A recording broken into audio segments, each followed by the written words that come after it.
वळूया पुढील बातमीकडे। उद्धव ठाकरे यांचा धाराशिव दौरा आहे। यावेळेस औसा, उमरगा, तुळजापूरमध्ये उद्धव ठाकरे यांच्या सभा सुद्धा होणार आहेत। लोकसभेच्या पार्श्वभूमीवर त्यांचा हा जनसंवाद असणार आहे। राज्यातील सत्ता बदलानंतर शिवसेना उद्धव बाळासाहेब ठाकरे पक्षाचे प्रमुख उद्धव ठाकरे हे पहिल्यांदाच धाराशिव लोकसभा मतदारसंघामध्ये येत असून या ठिकाणी ते जनसंवाद साधणार आहेत।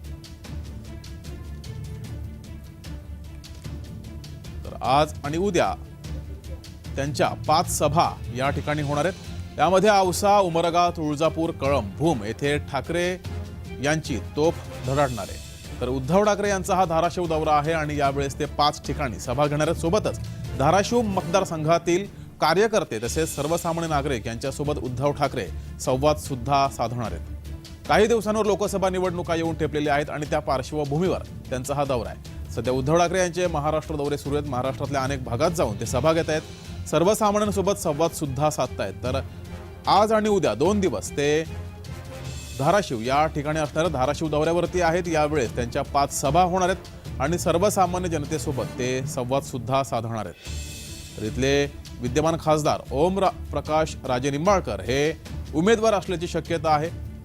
त्यामुळे धाराशिवचा गड ताब्यात ठेवण्यासाठी ठाकरे शिवसैनिकांना मार्गदर्शन करणार आहेत।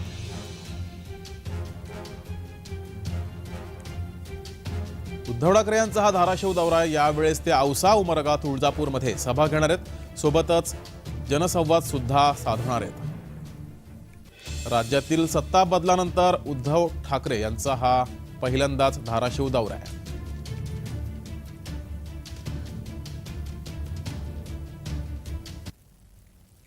अधिक माहिती घेऊया। आपले प्रतिनिधी उदय साबळे आपल्या सोबत जोडलेत। उदय, उद्धव ठाकरे यांचा धाराशिव 2 दिवसीय दौरा आहे, कसा असणार आहे कार्यक्रम? नक्कीच आपण पाहिलं तर शिवसेना पक्षफुटीनंतर पहिल्यांदाच उद्धव ठाकरे हे धाराशिव जिल्हा दौऱ्यावर येत आहेत आणि या धाराशिव जिल्हा दौऱ्यावर असताना ते धाराशिव जिल्ह्यात मुक्कामाला देखील असणार आहेत। तर धाराशिव लोकसभेमध्ये उद्धव ठाकरे यांच्या 5 सभा देखील होणार आहेत। त्यामध्ये आज लातूर जिल्ह्यातील औसा येथे दुपारी सभा होणार आहे। त्यानंतर उमरगा, तुळजापूर येथे सभा होणार आहे। त्यानंतर उद्या म्हणजेच 8 मार्च रोजी कळंब आणि भूम येथे धाराशिव जिल्ह्यातील या ठिकाणी उद्धव ठाकरे यांची सभा होणार आहे। खरं तर महाविकास आघाडीकडून ओमराजे निंबाळकर यांची उमेदवारी जवळपास निश्चित मानली जाते। त्यामुळे पक्ष बांधणीसाठी पुन्हा उद्धव ठाकरे हे मैदानात उतरलेले आपल्याला पाहायला मिळतात। एकूणच जर परिस्थिती पाहिली तर धाराशिव जिल्ह्यातले जे राजकीय समीकरण बघितलं तर उद्धव ठाकरे यांचा हा जो दौरा आहे तो अत्यंत महत्त्वाचा मानला जातोय। धन्यवाद उदय, दिलेल्या या माहितीबद्दल।